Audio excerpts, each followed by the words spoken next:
the Stanek Rally Championship stayed at the coast, and the often fickle Western Cape weather played the game when crews from all over South Africa converged on Cape Town for the Stanek Cape Rally. This was round 2 of the National Series, and an important outing for both those who got the season off to a fast start and for those who needed to do some catching up. 7-time champion Serge Damso led the Drivers' Championship after a win on the Stanek Tour Natal, with son Jean-Pierre Damso in 3rd place. Guy Hodgson led the Co-Drivers' Championship, with the Damso-Hodgson combination in the Castrol Toyota Conquest, heavily favoured on home territory. It was nice to finish the last event after we had the problems in it and still winning the event, so we were quite lucky there. I just don't know how we're going to approach this event, but we'll soon see by tomorrow morning, by halfway. We should know exactly the pace, how quick it's going to be. As tension rose before the start, KwaZulu-Natal driver Etienne Lawrence kept everyone entertained with a little practice with a radio-controlled car and was on the receiving end of some light-hearted banter. For the crews waiting for proceedings to get underway, the first leg of the Stanek Cape Rally was going to be short and sharp, with just 4 special stages, 2 of them at the Killarney race circuit. The first of these was a super special stage with 2 cars out at the same time on a mirror image of the course. The super special concept originated in Europe and has proved a huge hit with rally enthusiasts worldwide. Instead of cars starting singly at 1 or 2 minute intervals, the enthusiasts enjoyed the spectacle of head-to-head battles, and rally organisers sweeten the pot by seeding together the top contenders in the various classes. Inverted grids where slower cars start at the front of the field also adds to the action, with super special stages drawing increasingly large crowds at Stanek Championship events.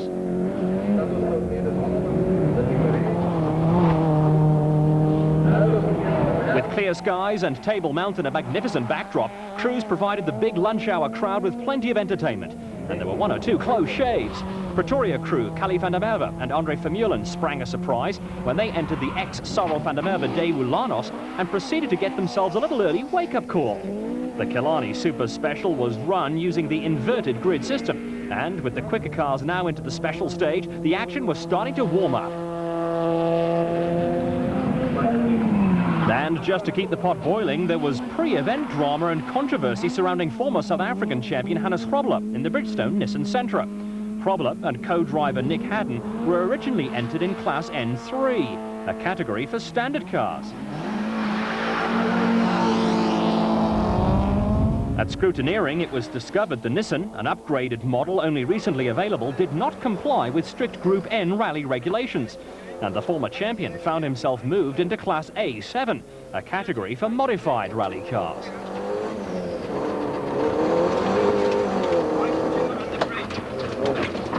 The Grobler issue was a talking point with some unhappiness among the Class A7 brigade, but the quicker crews were now warming to their task.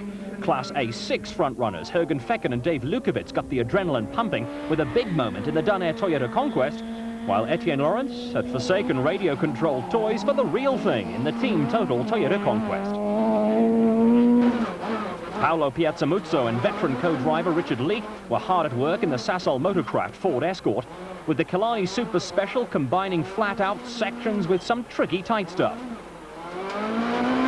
The grand finale to the special stage was the confrontation between the Damso-Hodgson and Havoc-Judd pairings, with Havoc in the factory VW Golf 4, which had undergone a conversion from left-hand to right-hand drive.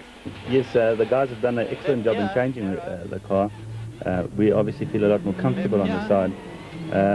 They've done a lot of other work. They've done some shock absorber settings, and the car feels very, very good. The team feels good, and we're looking for a good fight. Right onto track. Havoc and Judd drew first blood by winning the Killarney special stage, but apart from the anticipated battle between the factory VW and Castrol Toyota crews, there was huge interest in the Group N category. Early championship leaders here were Dean Saunders and Graham Hooper in the Team Total Toyota Corolla. Yeah, that's correct. We are starting with the pressure on us, but we've done a bit of development on the suspension of the car, and we took it out yesterday testing, and it feels 100% better. I'm really happy with it, and I'm confident we're going to keep it up there.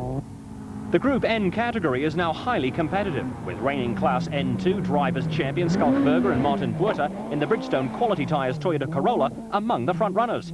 KwaZulu-Natal pair Cliff Blackman and Johan Klaassen started as the Class N3 favourites in the Team Total Nissan Sentra. With Western Cape pair Diffie Moreira and Dani de Waal top Class N2 contenders in another Toyota Corolla and looking for a good performance on home territory. There was huge interest in the Kali van der Merwe Andre Vermeulen debut Lanos and every prospect of a good Class A6 fight between Damso Jr. and Aries and arch rivals Fecken and Lukowitz. Hogan's going to be much more awake now, and I think he's going to be going right from the beginning. But I don't want to be too far behind him. I just want to be, my times must be close to his times. After all the toing and froing over which category they would contest, it didn't take the effervescent Krobler and Hadden long to throw a cat among the Class A7 pigeons. A former South African rally and off-road champion and the reigning Group N champion, Krobler is hugely popular and hugely talented. One of the crews up against Krobler and Hadden were Class A7 champions Chad van der Walt and Cindy Harding. Their recipe for success is based on reliability. That was spoiled when they dropped out of the opening event of the season with terminal engine problems. Yeah, we were unfortunate in Natal to blow up the motor, but I mean, you can't always win. If a mechanical problem sort of let you down, you must just rectify that, and we've built a new motor and the car feels good, so we are now confident to continue and hope to improve and catch up on the point situation. An in-car camera glimpse of Skalkberger and Martin Botha stranded in thick sand, and by contrast, Paolo Piazzamuzzo and Richard Leek had built up a good head of steam, with the crew hoping to avoid pitfalls that cropped up on the Stanek Tour Natal. Definitely. I made an error in the last rally, understeered off the road. It was a costly mistake, and I'm hoping this rally to really bring it home in a podium finish. We've done some changes to the car, and I'm hoping it'll work for us. And now further proof that interaction between driver and co-driver is a prerequisite for success in rallying. 104, keep left, to hairpin right, keep left, hairpin right here, tight. Slightly left, and sweep left between the fence and through again. 1997 champions Jan Habak and Douglas Judd have been rallying together for years. But in the Castrol Toyota Conquest, there was a new combination in Serge Damso and Guy Hodgson. And it got off to a good start with the pair winning the Stanek Tour Natal. There was an early exit for Chris de Witt and Alec Harris, and early problems for Kali van der Merwe and Andre Vermeulen, who were in the process of going through a huge learning curve in the ex-factory Daewoo Lanos, campaigned last year by rally legend Sarel van der Merwe. It was a completely different car. I mean, just the driving specs is also completely different. Sometimes when I use my arse on a rear wheel, I can't use it on a front wheel. It feels slower for me, but actually it's intense, very faster. The other thing is, I mean, it's old Sarel's car, and I'm not big Sarel, I'm small van der Merwe, but I'm still going to try, I promise you. I must still learn it. Every stage is still a learning stage, and we see how it's going further on the rally. Van der Merwe was soon plagued with a problem that was nothing new to his famous namesake last season. A lower control arm broke, and that meant some hectic activity for a service crew more accustomed to working on the aging but hugely reliable Nissan Skyline, campaigned by Van der Merwe and Vermeulen over the years. Special Stage 3 with the Group N battle, now minus Skalkberger and Martin Botha, wide open. Dean Saunders and Graham Hooper won the category, and Class N2 won the Stanek Tour Natal, while there were new kids on the block in Kobus Roos and Neil Fourie in a privately entered Toyota Corolla. Roos is the son of former factory driver Koos, and like Fecken and Damso, who both come from rally families, is a chip off the old block. Roos and Fourie were immediately in the thick of the fight, along with Cliff Blackman and Johan Klaassen, who didn't have to worry about Krobler and Hadden in Class N3. Diffie Moreira and Dani de Waal were also in the thick of the Group N fight in another Toyota Corolla, with local knowledge a plus factor for the Western Cape pair. An interesting scenario had also developed in Class A7, where KwaZulu-Natal pair Tony Ball and Marty Olivier in the Bulwer Park VW Golf were being chased by Hannes Krobler and Nick Hadden. In what is basically a standard car, Krobler and Hadden were starting to prove to be something of an embarrassment to the A7 establishment. Where the Class A6 battle was concerned, Jean-Pierre Damso and Pierre Aries in the Team Total Toyota Conquest had got off to a flyer.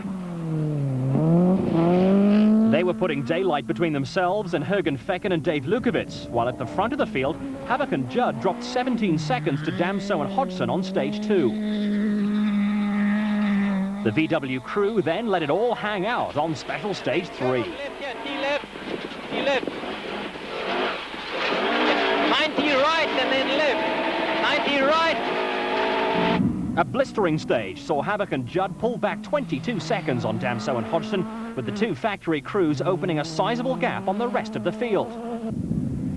While Father Serge battled for the lead, son Jean-Pierre and Pierre Aris had taken a firm grip on Class A6, with a fired-up Damso Jr. not keen on a repeat of the Stanek Tour Natal, where only 2 seconds separated the team total pair and Fecken and Lukowitz at the finish. No, well, we've had a couple of good stages now. We don't want to have it as close as the last rally. We want to, if we're going to win our class, I want to win by a reasonable margin. So we really pushed hard now in the beginning, like I said before. And we've got one more now today, and then we'll see how to attack tomorrow. We'll see what times are like this evening. The final special stage of the day was another super special back at the Killarney race circuit, with the organisers again coming up with a start order that pitted strength against strength. Apart from some interesting personal duels that had developed throughout the field, matters were tight at the top in both the Group A and Group N classes. Dean Saunders and Graham Hooper led Class N2 in the team total Toyota Corolla, but at the start of the final stage, they were only 17 seconds ahead of Cobus Ruiz and Neil Faree. Eastern Cape crew Hayes Klein and Johan Barnard were lying 5th in Class A7 and going along steadily.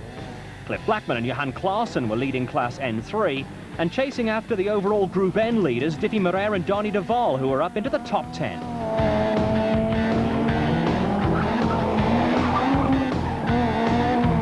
Tony Ball and Marty Olivier in the Bulwer Park VW Golf were still part of the huge scrap going on at the top of the Class A7, with Pretoria crew Barry Hrobbeler and Mike Burrows also involved in the team total VW Golf.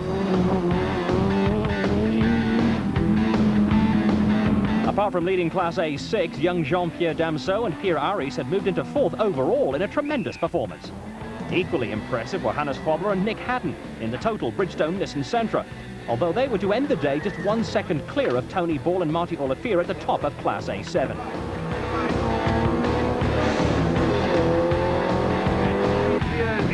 Etienne Lawrence and Robert Paisley in the team total Toyota Conquest, running in Class A8, didn't have the happiest of days and were to end up 5th overall, while Paolo Piazzamuzzo and Richard Leake were in 3rd place with the Sasol Motorcraft Ford Escort, already around a minute down on the leaders, with a huge crowd savouring a final fling between Havoc and Judd and Damso and Hodgson. The excitement generated by head-to-head confrontations on mirror image super special stages was graphically illustrated by the grandstand finish between Havoc and Judd and Damso and Hodgson. The two crews had a crowd of national race day proportions on their feet as they raced each other to the flying finish. And if you think that was close, how about this clash between Michael and Ruzenka Weinhardt in an Opel Kadett and Nico Higgs and Menno Havelaar in a Toyota Conquest. At the overnight halt, just 9 seconds separated Havoc and Judd and Damso and Hodgson at the top of the leaderboard. A terrific showing from the younger Damso and Aris in 4th, a great Class A7 battle, and Group N leaders Moreira and Duval were into the top 10. An early morning start on day 2